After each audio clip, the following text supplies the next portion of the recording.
আস্তাগফিরুল্লাহ পড়ার ৩টি উপকার বা ৩টি ফায়দা আছে।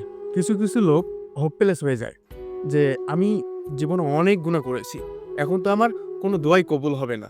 রিমেম্বার, আপনি যতদিন বেঁচে আছেন ততদিন আল্লাহ তাআলার কাছে চাইলে আপনি আপনার গুনাহগুলো মাফ করতে পারেন। যখন আপনি রিয়ালাইজ বা অনুধাবন করতে পারবেন যে আপনি গুনাহ করেছেন, আপনি পাপ করেছেন, আল্লাহ তাআলার কাছে ২ চোখের পানি ঝরিয়ে আল্লাহ তাআলার কাছে চান যে আল্লাহ আমার এই গুনাহগুলো মাফ করে দিন। এই গুনাহগুলোর জন্য যদি অনুতপ্ত হন, অনুতপ্ত হয়ে যদি আল্লাহ তাআলার কাছে ২ হাত তুলে চান, তাহলে নিশ্চয়ই আল্লাহ তাআলা আপনার গুনাহগুলো মাফ করে দিবে এবং আপনি আল্লাহ তাআলার অনেক কাছের হয়ে যাবেন। গুনাহ রিজিককে ক্ষতিগ্রস্ত করে।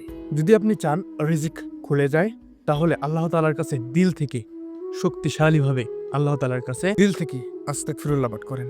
কোনো সেন্সেবল মানুষ একটা আঙ্গুল বা কোনো ফেস নিজ ইচ্ছে আগুনে দিতে চাইবে না। যদি ১ সেকেন্ডের জন্য তাও দিবে না।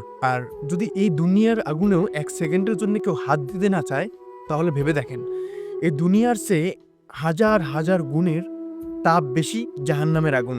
এ কারণেই এই জাহান্নামের আগুনে যেতে চাবেন না, যেখানে দুনিয়ার আগুনের চেয়ে কোটি কোটি হাজার কোটি গুণ বেশি আগুনের তাপ থাকবে। এজন্যই জাহান্নামের আগুন থেকে বাঁচতে হলে মন থেকে, দিল থেকে, হৃদয় থেকে আস্তাগফিরুল্লাহ পাঠ করেন।